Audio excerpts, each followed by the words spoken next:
আমার মা মাছ মাংসের চেয়ে সবজি বেশি পছন্দ করেন, আর শীতের সবজিগুলোই তার সবচেয়ে বেশি প্রিয়। এখন তো গ্রীষ্ম, বর্ষা, শরৎ, হেমন্ত, শীত, বসন্ত প্রায় সব ঋতুতেই সব ধরনের সবজি পাওয়া যায়। আজ বাজারে গিয়ে বড়সড় 2টা রুই মাছ কিনে নিলাম, সেখান থেকেই মাছটা কেটে নিলাম। শীতের সবজিগুলো চোখে পড়তেই নিজেকে সামলাতে পারলাম না। বাড়িতে আনার পর ছোট বোন মাছগুলো ভালো করে ধুয়ে পরিষ্কার করে রাখলো। এরপর একে একে সবজিগুলো কাটতে বসলো। প্রথমেই ফুলকপিটা ছোট ছোট টুকরো করে কেটে ধুয়ে আলাদা করলো। তারপর কেটে নিল সিম, আলু আর টমেটো। অল্প সময়ের মধ্যেই রান্নার সব প্রস্তুতি শেষ। এরপর মা চুলায় আগুন জ্বালালেন। প্রথমে রুই মাছের টুকরোগুলোতে মরিচ গুঁড়ো, হলুদ গুঁড়ো আর লবণ মাখিয়ে কিছুক্ষণ রেখে দিলেন। তারপর কড়াইয়ে তেল গরম করে সামান্য লবণ ছিটিয়ে দিলেন, যাতে মাছ ভাজার সময় কড়াইয়ে লেগে না যায়। তেল ঠিকমতো গরম হয়ে এলে একে একে মাছের পিসগুলো ছেড়ে দিলেন। ধীরে ধীরে উল্টে পাল্টে সুন্দর সোনালী রং হওয়া পর্যন্ত ভেজে একটা বাটিতে তুলে রাখলেন। রান্নার আগে এভাবে মাছটা হালকা ভেজে নিলে ঝোলের স্বাদও অনেক গুণ বেড়ে যায়। এরপর কাটা সবজিগুলো একটা হাঁড়িতে নিয়ে তাতে লবণ, মরিচ গুঁড়ো আর হলুদ গুঁড়ো মিশিয়ে ভালো করে মাখিয়ে নিলেন। একই কড়াইয়ে সবজিগুলো দিয়ে আস্তে আস্তে নেড়ে হালকা ভেজে নিবেন।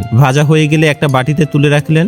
এরপর একই কড়াইয়ে সামান্য তেল দিয়ে দিলেন পেঁয়াজ কুচি। পেঁয়াজটা হালকা সোনালী রং ধারণ করলে তাতে মরিচ গুঁড়ো, হলুদ গুঁড়ো, ধনিয়া গুঁড়ো আর পরিমাণ মতো লবণ দিয়ে সামান্য পানি মিশিয়ে নিলেন, যাতে মশলাগুলো পুড়ে না যায়। ধীরে ধীরে নেড়ে মশলাটা ভালোভাবে কষিয়ে নিলেন। মশলা থেকে সুন্দর গ্রান বের হতে শুরু করলেই ভেজে রাখা সবজিগুলো কড়াইয়ে দিয়ে দিলেন। এরপর আস্তে আস্তে উল্টে পাল্টে সবজির সঙ্গে মশলাগুলো ভালোভাবে মিশিয়ে কিছুক্ষণ ঢেকে রাখলেন, যাতে প্রতিটি সবজির ভেতর মশলার স্বাদ ভালোভাবে ঢুকে যায়। কিছুক্ষণ কষিয়ে নিয়ে মা পরিমাণ মতো পানি দিয়ে ঝোল তৈরি করলেন। এরপর কড়াইয়ে ঢাকনা দিয়ে অপেক্ষা করতে লাগলেন ফুটে ওঠা পর্যন্ত। ঝোলটা সুন্দর করে ফুটে উঠতেই একে একে ভেজে রাখা রুই মাছের টুকরোগুলো উপর থেকে ছেড়ে দিলেন। আমি বাজার থেকে বিলেতি ধনিয়া পাতাও কিনে এনেছিলাম, ছোট ছোট করে কেটে উপর থেকে ছড়িয়ে দিলেন। এই পাতার মিষ্টি ঘ্রাণ যেন পুরো রান্নার স্বাদটা আরো কয়েক গুণ বাড়িয়ে দেয়। এভাবেই তৈরি হয়ে গেল মায়ের হাতে রুই মাছ দিয়ে ডিম, ফুলকপি, আলু আর টমেটোর ঝোল। আচ্ছা, মায়ের আজকের রেসিপিটা আপনাদের কাছে কেমন লাগলো অবশ্যই কিন্তু কমেন্টে জানাবেন। ভালো লাগলে ভিডিওটা শেয়ার করে দিবেন, আর যারা এখনো আমার পেজটি ফলো করেননি প্লিজ ফলো করে দিবেন কেপিস কুকিং ব্লগ।